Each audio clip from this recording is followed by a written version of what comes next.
This is the 39th episode of UXR Geeks and the third of our special episode for uxcon Vienna 2024. The conference takes place in September at Expedithalle in Vienna, Austria, featuring speakers like Italy Friedman, Nikin Anderson, Anfisa Bogolomova, Steve Portigal, and Indy Young.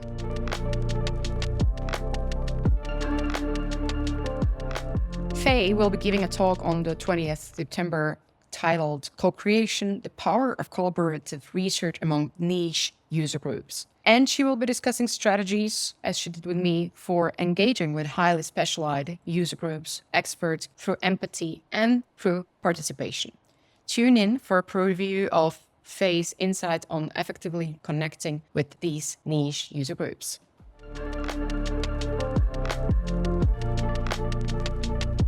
You are going to be one of the speakers on the 20th September on the uxcon Vienna. Mm-hmm. Before we talk about your talk, I would love to hear something more about you. Awesome. My name's Faye. My background is quite unconventional. I started my career as an architect, literally designing buildings, but I realized that I was very much fascinated by people rather than buildings, if that makes sense. So that sort of guided my career into going into academia. I did my doctorate degree in architecture, but my focus was on social science, and I basically studied how to co-create with people for 5 years. That was what I studied then.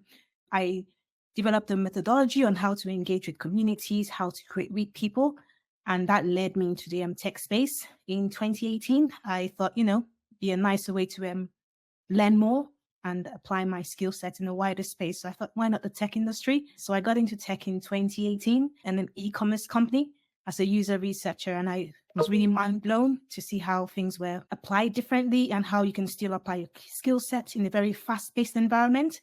So I was very blown away by user research, and I literally fell in love with the profession.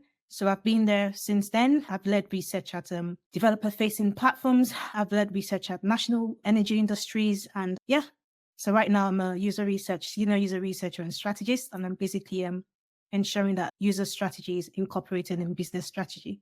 So that's me in a nutshell. Great, thank you. And going a little bit into the academic work that you did, you mentioned the participatory action research. What is it, and how can it help you, or how was it helping you in your work? I didn't realize how I was going to rely mostly on that concept when I was doing my doctorate degree. So it's existed as far back as the 60s. And it's basically, it involves, if you want to create solutions for people, don't go with the knowledge of, I know your problems, or I'm aware of what you're facing, and here is the solution. I mean, as human beings, we tend to be like solution focused. It's natural, it's human.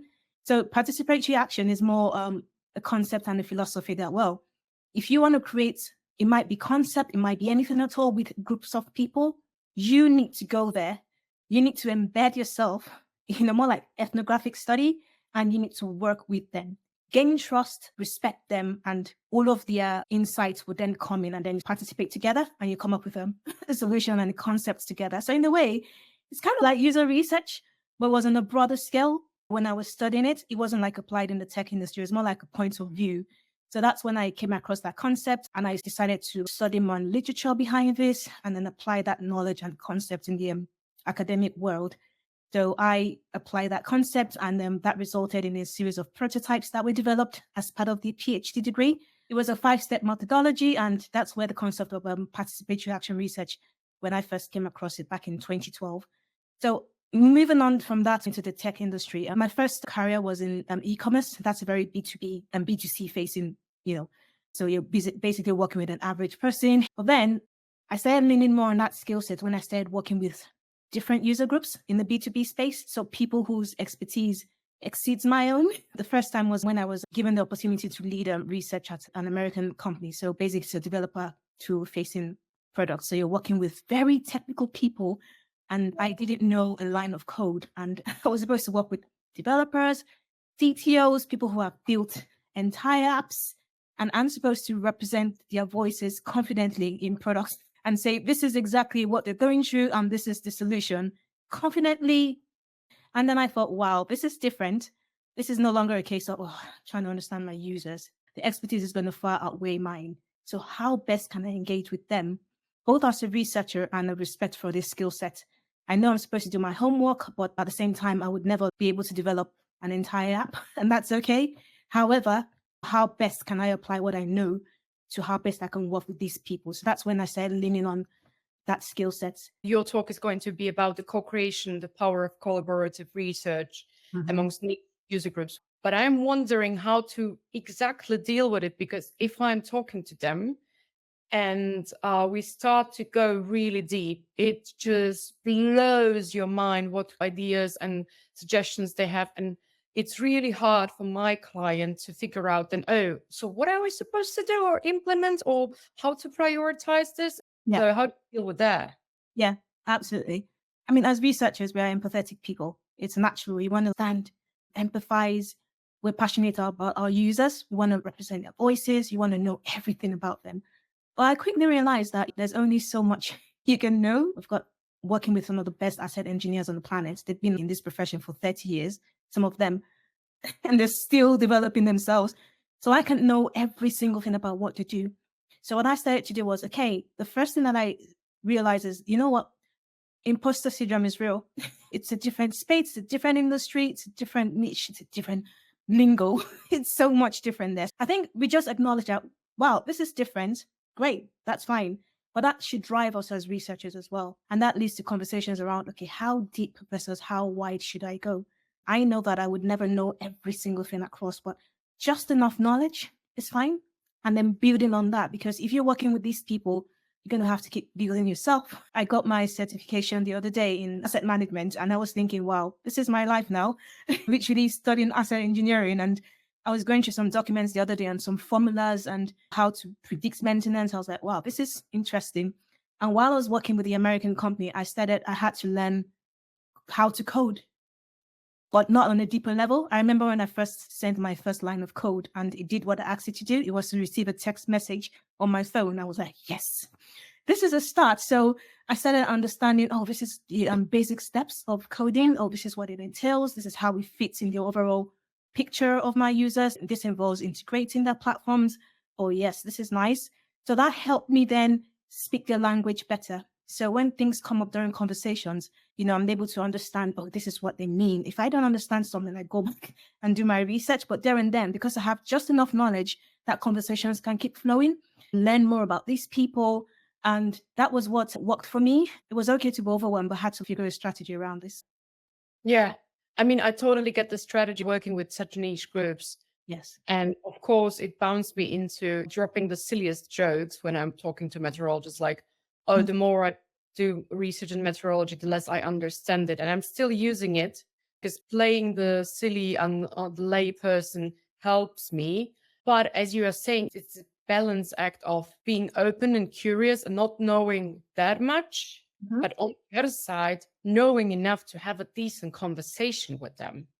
Absolutely. What I tend to do is I say, you're the experts. I give them that accolade and that respect. You're the experts. I'm not here to pretend like I know everything, but my role here is to empathize. So how do we work together?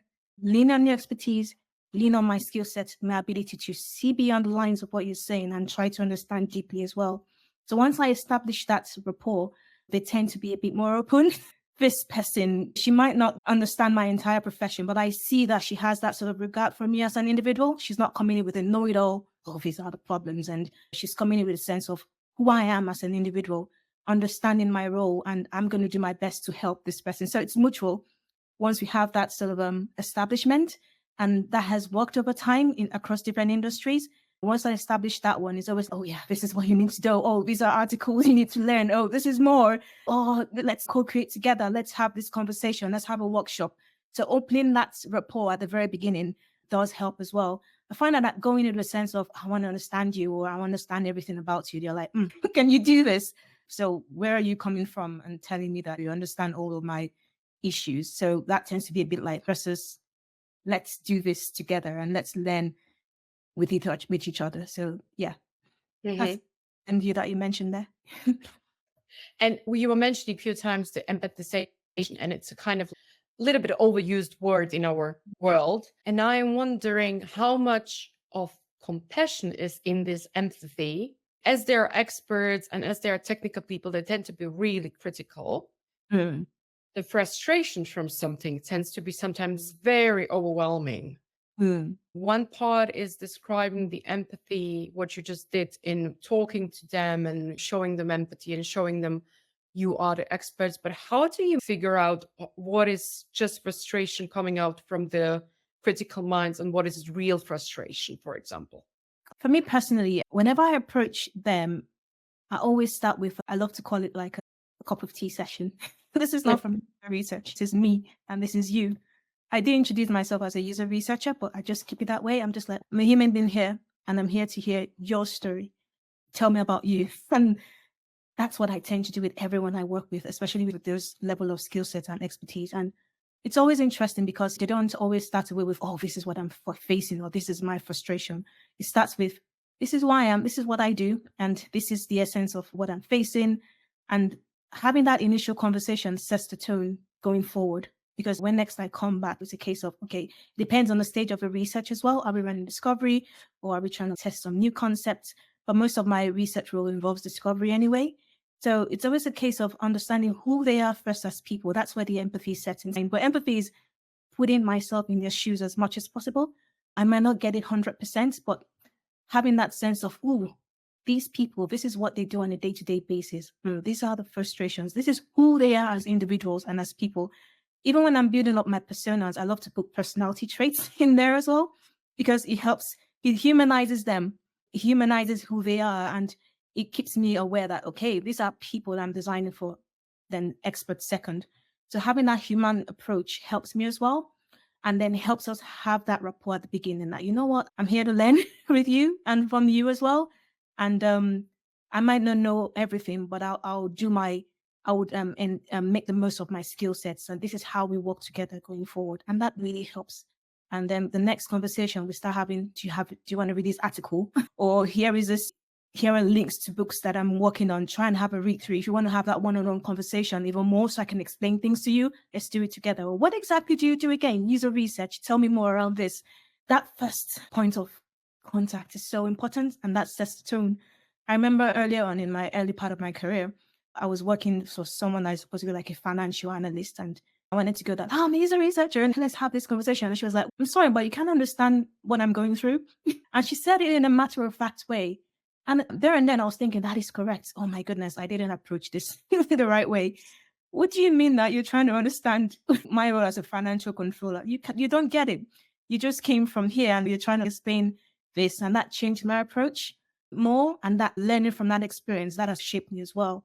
So that tends to be my approach, and that really helps. People are more willing to support you because they see that, this person, she might not get everything, but I feel seen.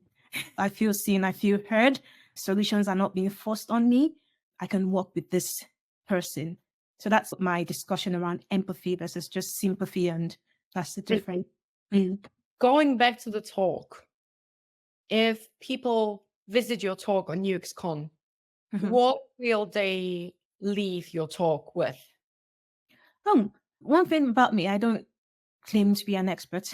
I see myself as always learning from everyone else. I feel I learn from people every day. So my point of view is I do mentor other researchers, and I sometimes hear, oh my goodness, I got an opportunity in this space, but I couldn't go there because I don't know anything about that industry or that space. And I'm like, oof, there's that sense of, how do I cope there? Or this is a completely different industry and I'm supposed to represent the voice of users. So all of this is just based on, I went through the same thing and I'm still going through the same thing, because it seems every couple of years I'm in a different industry, and it's exciting because you get to learn something new. So this is what has worked for me based on my experience. You can learn from it. You can learn from each other. I try to break it down to be as simple as possible and provide real life experiences, hear people's points of views, and learn from each other, really. So that's my approach in the conference. Thank you, Faye. We see you on the 20th September at the closing talk. Yeah. So I'm really looking forward to it on the side stage. Thank you for having me, too. Thank you for listening to UX Research Geeks. If you liked this episode, don't forget to share it with your friends, leave a review on your favorite podcast platform, and subscribe to stay updated when a new episode comes out. This podcast was brought to you by UX Tweak, an all-in-one UX research tool.